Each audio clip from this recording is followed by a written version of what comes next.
El tribunal de Jesucristo es el juicio de los creyentes. El tribunal de Jesucristo es el día en que todos nosotros como cristianos vamos a estar enfrente del Hijo de Dios, ya que la Biblia enseña que al Hijo de Dios se le concedió la prerrogativa de ser el juez del universo. El tribunal de Jesucristo es el día en que tú y yo vamos a estar enfrente de aquel que extendía sus manos en una cruz hace 2000 años, y en ese momento el Hijo de Dios nos va a llamar y Él va a estar, vamos a ver en esta noche, que el tribunal de Jesucristo va a ser como una plataforma donde Él esté sentado juntamente con el Padre. Vamos a subir una especie de escaleras hasta donde está Él, y enfrente de Él toda tu vida va a ser manifestada. La palabra manifestar en el griego significa va a ser abierta. Todos tus pensamientos, todos mis pensamientos, tus motivos, las razones por las cuales hiciste lo que tú hiciste, todo será puesto en evidencia enfrente del Hijo de Dios. ¿Qué cosa es el tribunal de Jesucristo? El tribunal de Jesucristo, vuelvo a repetir, es el día en que nosotros nos enfrentemos al juicio de nuestras obras. El tribunal de Jesucristo no estará relacionado con la salvación, porque veamos algunos pasajes de qué forma la salvación que Jesucristo nos ha regalado no se puede perder. Dice, por ejemplo, Juan 5:24, de cierto os digo. Aquí la frase de cierto es la palabra griega amén. Si ustedes no lo sabían, cuando decimos amén, estamos diciendo sea verdad, o de cierto. Entonces hay que tener cuidado cuando decimos amén, porque amén no significa así sea, sino significa que sea verdad, que sea verdad. Entonces cuando Jesús dice de cierto os digo, es la palabra griega amén, amén.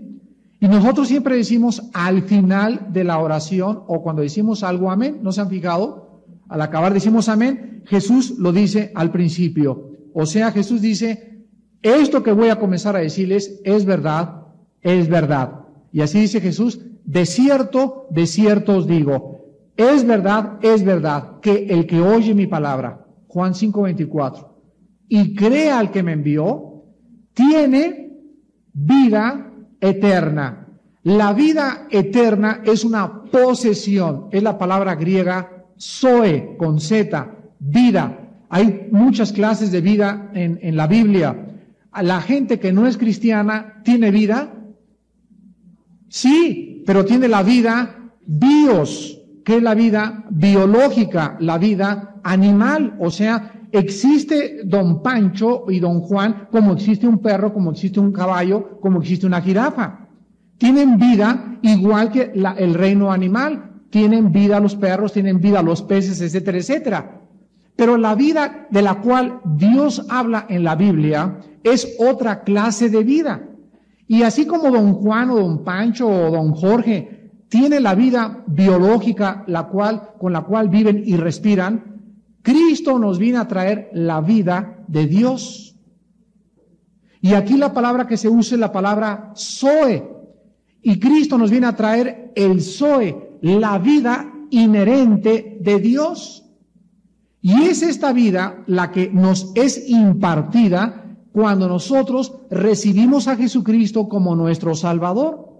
Y esta vida que recibimos de Dios, el zoe de Dios, lo que pertenece a Dios, esto que tenemos, no puede jamás salirse de nosotros, ni volver a entrar, ni entra 3 o 4 veces, entra esta vida para siempre. Y desde ese momento nos convertimos en inmortales en nuestra alma y en nuestro espíritu. Cristo dice, de cierto les digo, el que oye mi palabra y crea al que me envió, tiene vida eterna y no vendrá a condenación, mas ha pasado de la muerte. ¿De qué muerte ha pasado? De la muerte espiritual. Ha pasado de la muerte a la vida. Vean también San Juan capítulo 10. ¿De qué forma el Señor Jesucristo nos dice lo mismo y nos garantiza que esta vida, esta salvación, no podremos jamás perderla? Dice Juan 10, del 27 al 30, mis ovejas oyen mi voz y yo las conozco y me siguen y yo les doy zoe, en el griego eterna, la vida de Dios, les doy vida eterna. Y escuchen lo que dice, y no perecerán jamás. Y no perecerán jamás, ni nadie las arrebatará de mi mano. Mi Padre que me las dio es mayor que todos, y otra vez, nadie las puede arrebatar de la mano de mi Padre. ¿Por qué? Versículo 30, yo y el Padre uno somos. ¿Quién podrá arrebatarnos de la mano del Padre? Tribulación, persecución, los poderes del mal. Nadie puede arrebatarnos de la mano del Padre. Cuando Cristo nos salva, Cristo nos coloca en la mano de aquel que es el creador del universo. Y en esta noche, tu vida y mi vida, si somos cristianos, estamos en las manos de Dios. Y esta garantía es que nadie podrá, dice Cristo, hacernos así, ni quitarnos de la mano del Padre, porque ¿quién podrá o quién es más grande que el Padre? Vean también Romanos 8:1, que dice, ninguna condenación hay para los que están en Cristo Jesús. La palabra condenación es la misma palabra griega de Juan 5:24, es la palabra crino, con K, crino. De ahí viene la palabra crisis, de donde viene la palabra juicio. Ninguna condenación, ningún juicio existe ya para aquel que está en Cristo Jesús. Ahora, ¿por qué la salvación y por qué este juicio ya nosotros no podemos enfrentarlo? Por la sencilla razón que la Biblia dice en Romanos 6:23, la paga del pecado es la muerte. Dice en Ezequiel, el alma que muriere, esa tiene que morir. Entonces tú y yo hemos pecado. Y la Biblia dice que tenemos que pagar por los pecados. La paga del pecado es la muerte. Y aquí se refiere a la muerte eterna, a la eterna separación de Dios. ¿Qué vamos a hacer tú y yo con nuestros pecados? La Biblia nos dice que las buenas noticias son que el Hijo de Dios vino a este mundo para morir en una cruz y pagar esa cuenta pendiente que tú y que yo teníamos de pecado. Y que tú no tienes ya por qué pagar con tus pecados, ni tampoco tienes por qué irte al infierno, ni ser condenado. Porque alguien hace 2000 años pagó nuestra cuenta. Y el Hijo de Dios, al pagar la cuenta, cancelaba nuestra cuenta pendiente de pecado. Y en el momento que tú recibes a Cristo, nos identificamos en su muerte y Él paga mis pecados en mi lugar. Y entonces ya Dios no tiene ningún expediente, ya no tiene ningún cargo contra mí, porque mi juicio y tu juicio lo llevó Cristo en la cruz. Esto es lo que significa que la muerte de Cristo fue vicaria y fue sustitutiva. El que no conocía pecado, según de Corintios 5:21, el que no conocía pecado, por nosotros se hizo pecado, para que nosotros fuésemos hechos la justicia de Dios en él. Dice Isaías 53, del 3 al 6, despreciado y desechado entre los hombres, varón en dolores, experimentado en quebranto, y como que escondimos de él el rostro, fue menospreciado y no lo estimamos. Ciertamente, Él llevó nuestras enfermedades, Él llevó nuestros pecados, mi castigo de mi paz y mi juicio, todo lo hizo Cristo por mí. Y ahora yo he recibido y he creído los beneficios de Cristo en mi vida y ya no puedo volver a ser juzgado por mis pecados porque ya Jesucristo pagó por ellos hace 2000 años en una cruz. Y esto es el mensaje más maravilloso de toda la Biblia. Por eso la palabra evangelio significa buenas noticias. Hay buenas noticias para ti en esta noche, pecador y pecadora que nos acompañas. Que Dios te dice en esta noche que no tienes por qué irte al infierno, ni tampoco condenarte si tú crees en el nombre del Hijo de Dios. Y las buenas noticias son que Dios ha pagado la cuenta de tus pecados en una cruz. Y no importa en esta noche lo que tú hayas hecho, en la sangre de Jesucristo hay perdón de pecados. Entonces el cristiano ya no puede ser juzgado en cuanto a la salvación, porque ya la salvación la tenemos, nos pertenece y es una garantía de que nosotros le pertenecemos a Dios. Vean también Efesios capítulo 1, donde el apóstol Pablo nos explica claramente hasta cuándo vamos a tener el sello del Espíritu Santo. Ustedes saben que un sello implica propiedad. Antiguamente, cuando el César romano enviaba un documento, se enrollaba el pergamino, se le ponía un sello de cera y el César ponía su anillo en la cera y quedaba sellado e implicaba que era el César el que había escrito eso. También cuando nosotros vemos a los ganaderos actualmente, la única forma de distinguir al ganado de una ganadería y de la otra es a través del sello que llevan. A los chivos también se les marca en la oreja y el sello de la vaca, de acuerdo al sello de la ganadería, implica que es propiedad de fulano de tal. Pues todos nosotros los cristianos, dice la Biblia que en el momento en que recibimos a Jesucristo, cuando haces a Cristo tu Señor y tu Salvador, el Espíritu Santo nos sella. El Espíritu Santo nos pone un símbolo de que somos propiedad de Dios. Y este sello que el Espíritu Santo nos pone, no lo podemos perder. O sea, alguien me dice, bueno, si alguien pierde la salvación, ¿qué pasa con el sello? ¿Que Dios le quita otra vez el Espíritu Santo y después vuelve a arrepentir y lo vuelve a sellar? No. Dice Efesios 1, del 13 al 14. En él también vosotros, habiendo oído la palabra de verdad, el evangelio de vuestra salvación, y habiendo creído en él, fuisteis, ¿qué dice? Sellados. ¿Cuándo fuimos sellados? Cuando oímos y cuando creímos.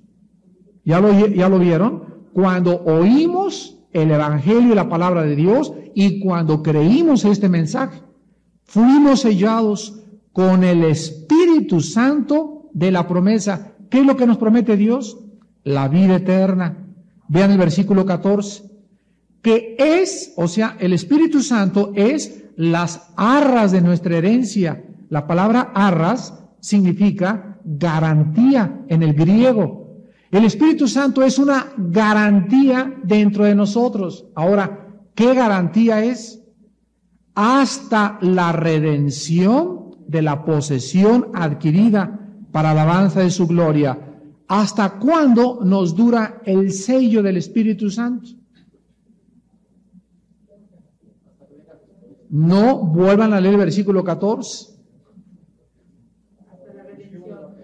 Hasta la redención de la posesión adquirida. Aquí se nos dice que hasta que una posesión que Dios compró sea redimida, el Espíritu Santo durará dentro de nosotros. Ahora, ¿qué es esta posesión adquirida?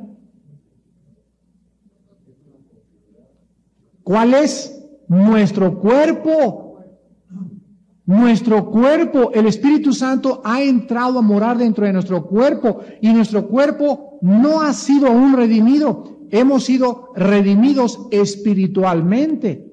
2 Corintios 5:17, el que está en Cristo, nueva criatura es, nueva creación, dice en el original griego. Pero mi cuerpo sigue siendo igual, tengo las mismas cicatrices, sigo envejeciendo. Mi cuerpo no ha sufrido ningún cambio cuando recibí al Espíritu de Dios.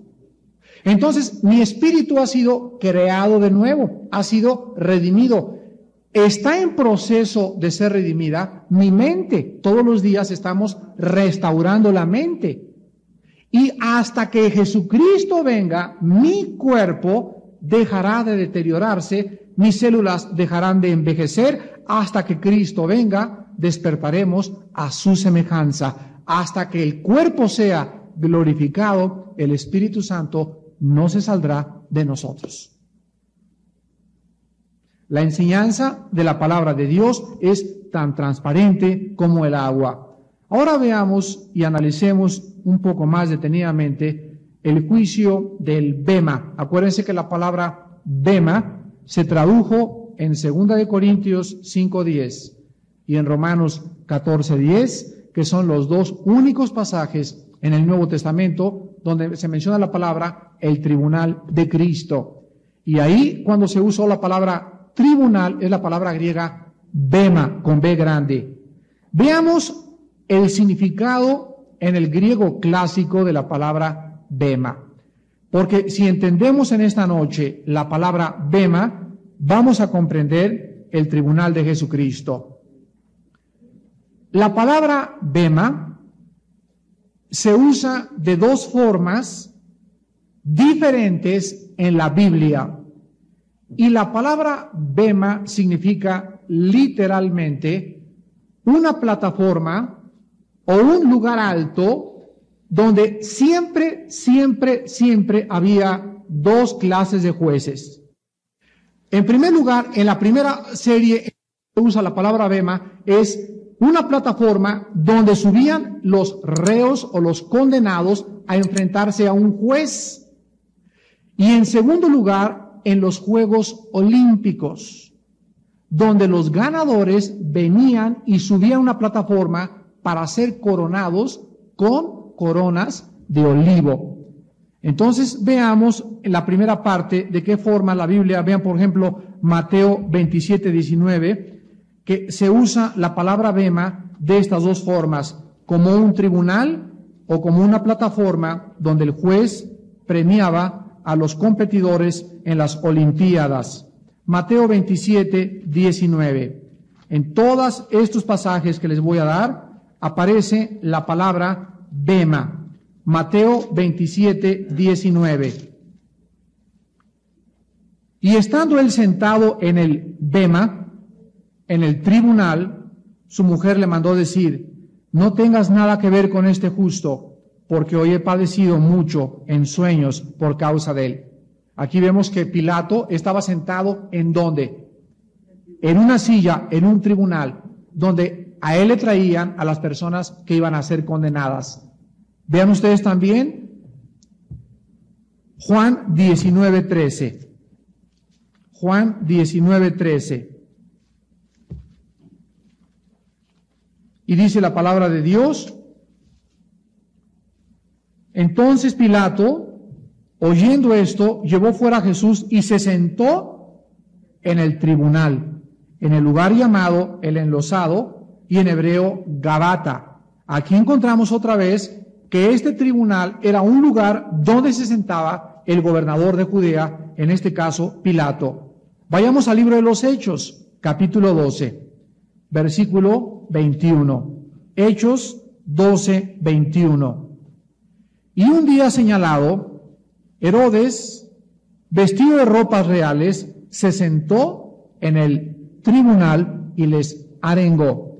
Aquí encontramos que también el rey Herodes, que era el rey o el tetrarca de toda la Palestina, también se sentaba en un lugar que se llamaba el tribunal, donde juzgaba y donde resolvía todos los problemas legales. Vean Hechos 18. Del 12 al 17. Hechos 18, del 12 al 17. Pero siendo Galión procónsul de Acaya, los judíos se levantaron de común acuerdo contra Pablo y le llevaron al tribunal, diciendo: este persuade a los hombres a honrar a Dios contra la ley. Y al comenzar Pablo a hablar, Galión dijo a los judíos: si fuera algún agravio o algún crimen enorme, oh judíos, conforme a derecho yo os toleraría. Pero si son cuestiones de palabras y de nombres y de vuestra ley, vedlo vosotros, porque yo no quiero ser luz de estas cosas. Y los echó del tribunal. Aquí encontramos también que se encontraba uno de los procónsules de Acaya, llamado Galión, y también en un tribunal, en un lugar alto, resolvía todos los problemas legales contra los cuales se enfrentaban los judíos en la época de Jesucristo. Sin embargo, también el tribunal no era para los jueces nada más, sino también era para los jueces que premiaban. Y también este bema o tribunal se usaba en los Juegos Olímpicos, donde los ganadores subían para recibir sus galardones. Ustedes saben que en los Juegos Olímpicos, sobre todo en Grecia, todos los competidores hacían un juramento. Y el juramento, en primer lugar, implicaba esto. Todos los atletas tenían que jurar que eran de sangre helénica pura. Si había alguno por ahí que se había colado con otra sangre, otra mezcla, era descalificado al final de los Juegos.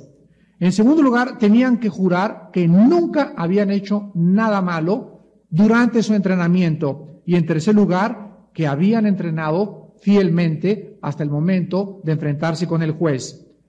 Los Juegos Olímpicos incluían carreras de a pie, lucha, box, el famoso pentatlón, las carreras de caballos y las carreras de carrozas.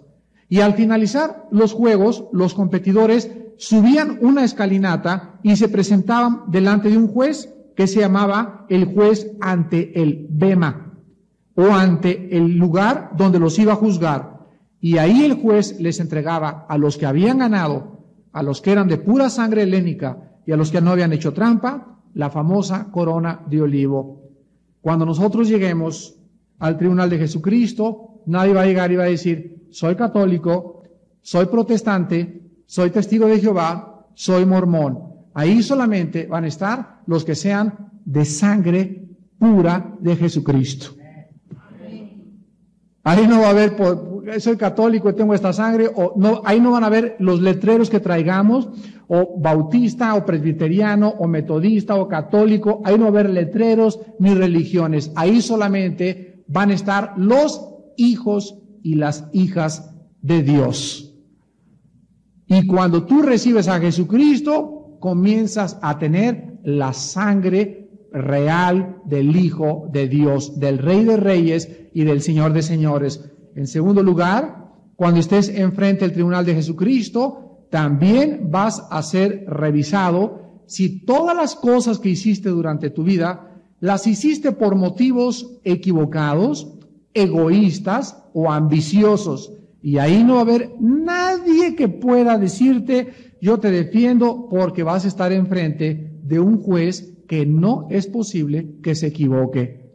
Este juez Jesucristo, con sus ojos de llama de fuego, nos traspasará lado a lado. Mis pensamientos, mis motivos, mis acciones, mi corazón serán abiertos como una película. Y finalmente, ahí se demostrará también, al igual que los atletas olímpicos, si corrimos legalmente la carrera de la fe.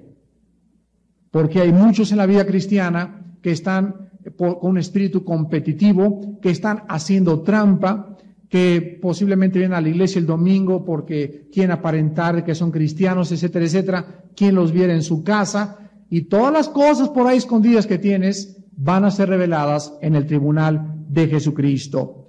Ahora vean ustedes en 1 Corintios 9, de qué forma el apóstol Pablo compara la vida cristiana con las Olimpiadas o con los Juegos Atléticos de los primeros siglos de la era cristiana. El apóstol Pablo, vuelvo a repetir, compara la vida cristiana con los Juegos Olímpicos y con los atletas que competían en aquella época. 1 Corintios 9, del 24 al 27. Y usando el lenguaje de las Olimpiadas, dice Pablo, ¿no sabéis que los que corren en el estadio, todos a la verdad corren, pero uno solo se lleva el premio? Contesta a esa pregunta. ¿Lo sabes o no lo sabes? ¿Quién no sabe que nunca hay dos ganadores?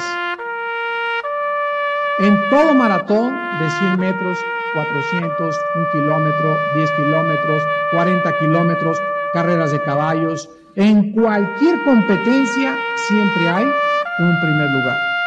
¿No es verdad? Y si ustedes han visto las Olimpiadas, van a ver que siempre hay dos banquitos así, o sea, es una cosa así, donde el primer lugar lo ponen hasta arriba, y el segundo y el tercero al lado derecho y al lado izquierdo. El segundo al lado derecho, el tercero al lado izquierdo, pero solo uno lleva la medalla de oro. Eso nos los puede certificar Joaquín Capilla, ¿verdad? A ti te pusieron hasta arriba, ¿no? Así es. Entonces solamente hay una persona que se lleva la corona, una persona que lleva la medalla de oro. Dice Pablo que todos corren en la competencia y todos salen a la competencia. Y así todos nosotros en esta noche estamos en una competencia. Nada más que hay unos que van así. Hay otros que van así. Hay otros que están bien entrenados y bien comidos y bien alimentados con la palabra de Dios y van más rápidos que otros. Hay otros que, ¡pum!, tropezaron y ahí están todavía, ya tienen ahí como 3 días, ahí están quejándose y tirados. Y hay otros que tropiezan y se paran y siguen corriendo y nunca están volteando a los lados, ni de ninguna cosa hacen caso, tienen su mirada puesta en el galardón. Tienen sus ojos puestos en Jesucristo, y los cristianos que tienen sus ojos puestos en Jesucristo son los que corren más rápido. Todos los que los tienen en los hombres están cayéndose a cada ratito. Ay, ese hermano, ay, esa hermana, y si así son todos los cristianos, y si así pasa con fulanita, y están así, y viendo a los, y no saben que no hay nadie aquí más que Jesucristo a quien debemos de seguir. Entonces, si sabemos que solamente uno va a alcanzar, continúa Pablo diciendo, corred de tal manera que lo obtengáis. O sea, que nuestra vida sea de tal manera en la que nosotros sepamos que tenemos que correr, tenemos que vivir la vida cristiana para alcanzar los primeros lugares. Y para que nosotros podamos llegar a alcanzar esos primeros lugares, dice Pablo en el versículo 25, todo aquel que lucha, de todo se abstiene. ¿Se imaginan a un corredor el día antes de correr cenándose 2 litros de helado? ¿O 3 litros de atole? ¿Se imaginan a un corredor llevando un cinturón de cadenas, corriendo, o una mochila? No, ¿verdad? Ningún corredor corre con pesos. Corren con unos shortcitos lo más ligeros que puedan, unos tenis lo más ligero que puedan, y tratan de ir lo más ligero que puedan, y tratan de abstenerse de todo lo que pueda impedir que lleguen a la meta. Se abstienen hasta de relaciones sexuales, se abstienen de carnitas y de chicharrón, se abstienen de desvelarse, se abstienen de ir a fiestas, se abstienen de ir a discos, se abstienen de alcohol, se abstienen de cigarro, se abstienen de todo aquello que les impida competir. Últimamente hemos visto en las Olimpiadas y en los Juegos Panamericanos y en muchas competencias de qué forma los atletas del siglo XX están adulterando su vida deportiva con esteroides, con drogas, etcétera, etcétera. Y esto es lo peor que le podía suceder al deporte internacional. El gran corredor, ¿verdad? Este negrito canadiense que lo tuvieron que descalificar porque después de la competencia, al ganarle a Carl Lewis, el norteamericano, ¿saben ustedes que es cristiano Carl Lewis? Él es cristiano, pues el otro negrito de Canadá le ganó por fracciones de segundo, pero descubrieron que había usado esteroides, le quitaron, lo avergonzaron, regresó a su patria. Gracias a Dios que está otra vez en las competencias y que pidió perdón y se ha vuelto a restablecer. Pero fue una tragedia que le hayan quitado después de haberle dado el primer lugar, porque descubrieron que corrió ilegítimamente. Y así hay muchos cristianos que están ahorita tratando de pasarse de listos con Dios y no van a ser calificados el día de la prueba. Todo aquel que lucha, de todo se abstiene. Y vean lo que dice Pablo en la comparación. Ellos, o sea, los atletas, a la verdad, para recibir una corona corruptible, fíjense, tanto sacrificio, tantos años de no comer helado, tantos años de no comer tortillas, tanta preparación, para al final una cochina coronita con hojas que a los 4 días se pudre. Fíjense nada más, tanto sacrificio y tanta preparación y tanta disciplina para una corona corruptible. Dice, pero nosotros, vean lo que dice, no me vean a mí. Nosotros una incorruptible, así que yo de esta manera corro, no como a la aventura. ¿Han visto algún corredor de los 100 metros que comienza a correr y se vaya para allá? O se vaya para la derecha y que, oye, vete, métete a la pista. No, ¿verdad? O sea, el corredor sabe que hay una pista, que tiene que correr aquí, que tiene que brincar acá, que tiene que calcular, el de la garrocha tiene que hacer esto, el que se va a echar el clavado, sabe cuántos pasos va a dar a la plataforma para brincar. Nadie, Joaquín Capilla no salía en el trampolín, pum, se aventaba al lado izquierdo y caía sobre el cemento, y eso era muerto desde cuándo, ¿verdad? Todos saben que lo que tienen que correr, los pasos que tienen que dar, todo está calculado, todo está cronológicamente calculado, todo está perfectamente bien diseñado para poder alcanzar el precio. Entonces, los cristianos, hay cristianos que se levantan en la mañana, leen la Biblia, andan por acá y andan por allá, andan fuera de la pista totalmente. Nunca oran, nunca leen la palabra de Dios, así como la aventura, de vez en cuando se paran a la iglesia, allá de vez en cuando. De vez en cuando vienen a los estudios y dicen que son cristianos. Andan más desbalagados que muchos borregos. De esta manera corro, no como la aventura, de esta manera peleo, no como quien golpea al aire. Los boxeadores en el ring, ¿cómo pelean? Saben perfectamente bien cómo tirar el jab, el uppercut, saben exactamente, no comienzan así a hacerle así. Y así hay cristianos, o sea, anda el diablo por ahí, le andan haciendo el diablo así los cristianos. Y cualquier cristiano que quiera pelear sin darse cuenta que debemos calcular nuestros golpes y que nuestro enemigo al diablo nos tenemos que recetar bien, exactamente, con la oración y con la palabra de Dios, están peleando al aire totalmente.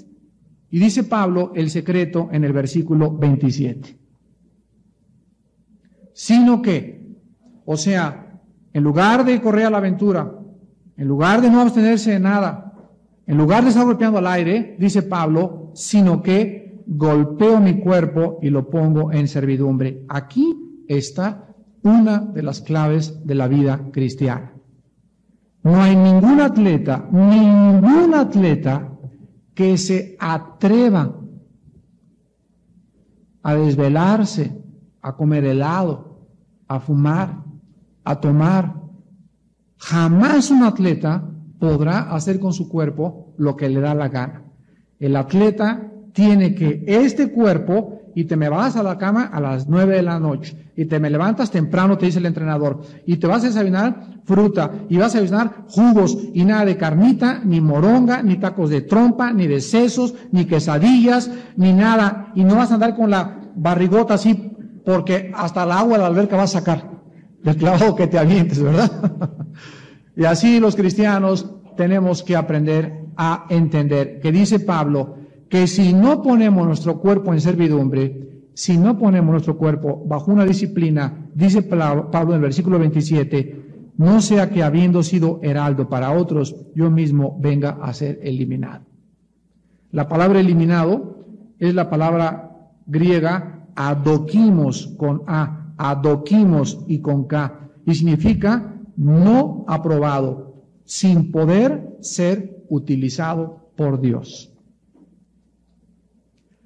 La persona o el cristiano que no tenga una disciplina en sus horas de levantarse, en sus devocionales, para leer la Biblia, para ayunar, para estudiar la palabra, para venir temprano a la iglesia y para todas las cosas que se requieren disciplina, dice la Biblia que no vas a poder ser utilizado por Dios. Comparen esto con 2 de Timoteo capítulo 2. Segunda de Timoteo capítulo 2.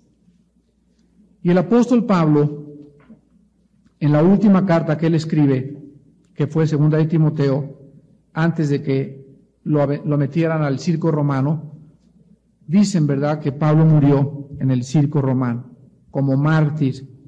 Todos los apóstoles murieron como mártires. Dice 2 de Timoteo capítulo 2, versículo 21, versículo 20 y 21. 2 de Timoteo 2, 20 y 21. Pero en una casa grande no solamente hay utensilios de oro y de plata, sino también de madera y de barro. Fíjense lo que dice. Y unos son para usos honrosos y otros para usos viles. Así que si alguno se limpia de estas cosas, será instrumento para honra, santificado, útil al Señor y dispuesto para toda buena obra. Aquí el Espíritu Santo usa otra analogía y nos dice, vamos a la cocina, al fregadero de mamá. Y en la cocina de toda ama de casa están ahí los vasos sucios y en otro lado están los vasos limpios. Si yo llego a tu casa, no vas a ir al fregadero y vas a sacar un vaso cochino para servirme horchata, sino que vas a agarrar el vaso que está limpio y a ese le pones horchata. Entonces hay vasos sucios, hay vasos limpios. Cuando Dios quiere usar a alguien, no va a usar aquel que está sucio. Dios busca el vaso limpio para usos honrosos. Porque dice Isaías, límpiense los que llevan los instrumentos de Jehová. Nadie que viva en pecado puede servir a Dios. Porque Dios es un Dios santo y desde que se le apareció a Moisés le dijo, quítate las sandalias porque estás pisando tierra santa. Caminar con Dios es caminar en santidad, caminar en la luz. Entonces, tú quieres ser utilizado por Dios, disciplina tu vida. Conságrate en tu vida. Límpiate con la sangre de Jesucristo todos los días para que pueda ser usado por Dios. Y también vean ustedes ahí en 2 de Timoteo 4, 2 de Timoteo 4, versículos del 7 al 8, finalmente, que el apóstol Pablo así acaba el epílogo de su vida cristiana. Y dice Pablo usando 3 diferentes clases de lenguajes. En primer lugar, usa el lenguaje de un soldado. He peleado la buena batalla. Número 2, he acabado la carrera, un atleta. Número 3, he guardado la fe, la vida de un soldado cristiano. Por lo demás, me está guardada la corona de justicia, la cual me dará el Señor, juez justo, en aquel día. ¿En qué día? En el tribunal de Jesucristo. Y no solo a mí, sino también a todos los que aman su venida. ¿Para quién es la corona de justicia? Hay 5 coronas y vamos a mencionarlas dentro de 2 o 3 semanas, cuando ya veamos las recompensas y vamos a ver qué recompensas va a haber, porque la Biblia nos muestra qué recompensas te nos van a dar. Por ejemplo, a los discípulos que siguieron a Cristo, ¿saben qué recompensa les van a dar? Ellos van a juzgar a las 12 tribus de Israel. Y van a tener 12 reinos diferentes a los que tenemos nosotros. Los 12 apóstoles que siguieron a Jesús. Tienen un lugar muy aparte de todos nosotros. Pero tú y yo, ¿qué vamos a recibir? Dice Pablo, entre tantos premios que hay una corona que se llama la corona de justicia. Y esta corona es para las personas cristianas que aman que Jesús venga pronto. ¿Y cómo puedes saber si tú realmente amas que Jesús venga pronto? Muy fácil, 1 Juan 3:3. Todo aquel que tiene esta esperanza se purifica a sí mismo, como también Él es puro. Tú amas la venida de Jesucristo, dice la Biblia, que entonces cada día purificas más y más tu vida. Pablo amaba la venida de Jesucristo y por eso corrió con gozo la carrera. Peleó con valor la batalla. Acabó la carrera de la fe. Ojalá que todos podamos en esta noche decir igual que Pablo en el momento cuando nos vayan a enterrar o cuando estemos agonizando, he peleado la buena batalla. Quiero que vean ustedes aquí cómo se califica la batalla cristiana. Se le califica de buena. Todas las batallas son malas porque todas son el producto del egoísmo humano. En todas hay muertes, en todas hay sangre. No hay una sola batalla del mundo que sea buena. La batalla cristiana es la única batalla buena, porque es la única batalla donde peleamos con Jesucristo de nuestro lado contra los poderes del mal. Tú puedes decir en esta noche, he acabado la carrera. Hay unos que van a estar kilómetros de la meta cuando venga el Señor Jesucristo. Van a estar... Ni siquiera llegaron, pero ni 500 metros. Y vamos a ver también lo que les va a pasar a esos cristianos. Dicen, bueno, al cambio que voy a llegar y no importa. No, no se trata de eso. Se trata de que seamos entre los primeros que van a llegar. Porque cuando venga la coronación y los premios, ya no habrá de que, ay, pero me vas a dar chance de ver al Señor Jesucristo, va a haber otra carrera. Ya nunca más volverá a haber ni una carrera, ni otra batalla cristiana. Se nos acabaron las oportunidades y repito, nuestra vida en la eternidad dependerá de nuestra fidelidad, de cómo corrimos la carrera cristiana. Y todos aquellos que siguen creyendo que pueden ser carnales y que no les importa cómo llegar a Cristo o llegar a la meta, pero ahí se van y de panzazo quieren pasar, no saben que por los siglos de los siglos de los siglos de los siglos dependerán y traerán ese lastre y ese estigma que nunca quisieron, como dice 2 de Pedro, hacer firme su vocación y elección. Por eso dice la Biblia, os ruego, hermanos, Romanos 12:1, por las misericordias de Dios, que presentéis vuestros cuerpos en sacrificio vivo, santo, agradable a Dios, que es vuestro culto racional. No se conformen a este mundo, sino transfórmense por medio de la renovación de vuestro entendimiento. Pero la petición de Pablo en esta noche a nosotros es que nos ruega que presentemos nuestro cuerpo, que se aparten de nosotros fornicación, malos pensamientos, pornografía, lascivia, adulterio, desvelos, alcohol, fiestas, discotecas y todas aquellas cosas que manchan y contaminan nuestra vida cristiana. Porque el día de la premiación se acerca, y qué tal que fuera en esta noche. Y viniera Cristo por nosotros en esa noche, pregúntate tú en esta noche, ¿cómo hasta este momento estás corriendo la carrera de la fe? Despidámonos en oración. Te damos gracias, Padre Santo, por tu palabra en esta noche, por recordarnos que la Biblia compara la vida cristiana con una competencia olímpica. Y la analogía es preciosa porque nos muestra claramente que los atletas que corren en las competencias necesitan tener vidas muy disciplinadas.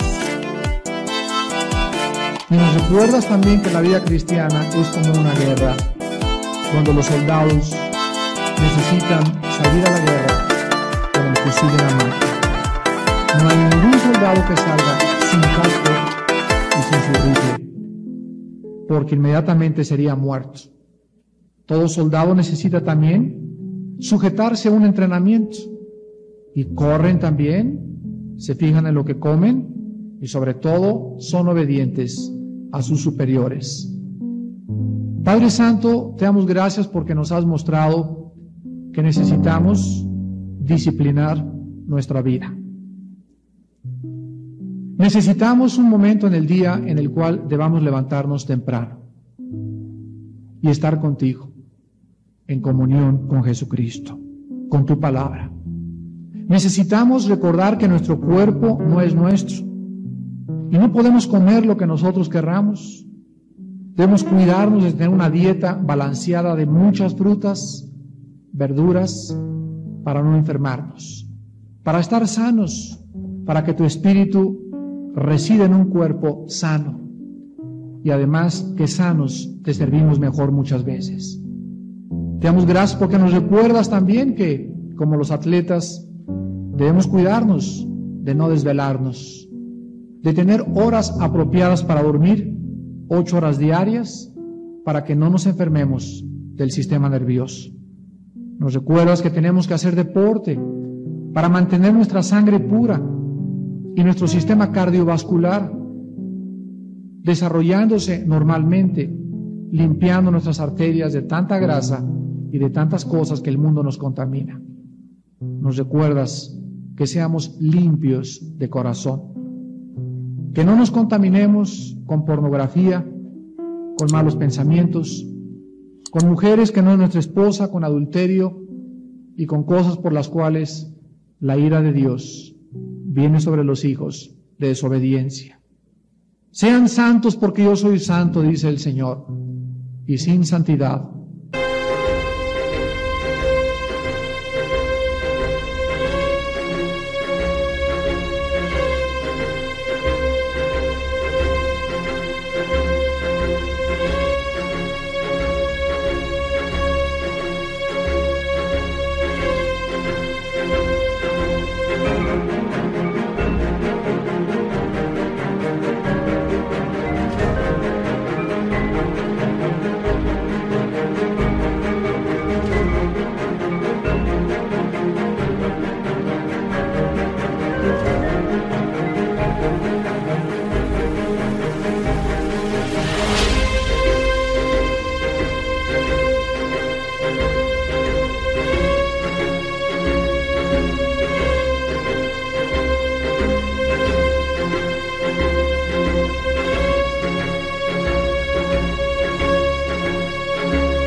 nadie verá a Dios. Señor, en esta noche nos despedimos con tu paz. Nos despedimos advertidos solemnemente que el tiempo es corto, que debemos de correr legítimamente y que el día de la coronación se acerca y que jamás podremos recobrar el tiempo que hasta este momento hemos perdido creyendo que la vida cristiana es un simple juego, cuando está de por medio la vida eterna. En el nombre de Jesús. Amén.